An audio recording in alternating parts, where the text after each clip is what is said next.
তো রাতের খাবার নিয়ে বন্ধুরা বসে পড়লাম। আজ মাংসের তরকারি হচ্ছে লাল লাল একদম ঝালঝাল মাংসের তরকারি, পাতলা ঝোল করেছে লাল লালভাবেই। আর হয়েছে পুঁই শাকের তরকারি মাছের মাথা দিয়ে, দেখো মাছের মাথা দিয়ে পুঁই শাকের তরকারি, আর শশা গাজর টমেটো লেবু নিয়ে বসে পড়েছে একদম। আজ বেশি কিছু করে, কালকে যেহেতু শনিবার তো আজকে এই মা রান্না করেছে, যে মাও বসে পড়েছে খেতে। দেখি আগে মাংসের ঝোলটা, সকালে তো পুঁই শাকটা খেয়েছি, ঝোলটা দিয়ে খেয়ে দেখি কেমন হয়েছে।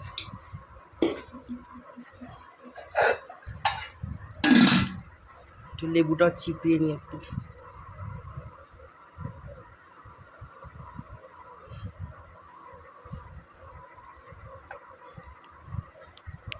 খাওয়ার দিকে ভুকে পড়ে না তো। ওইখানে শুয়ে আছে চিকু।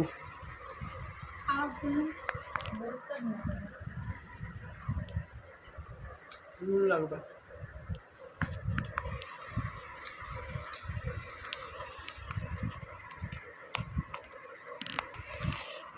নুন নিয়ে নিলাম হালকা একটু, নুনটা একটু কম লেগেছে আমার মুখে, তার সঙ্গে একটু মেট।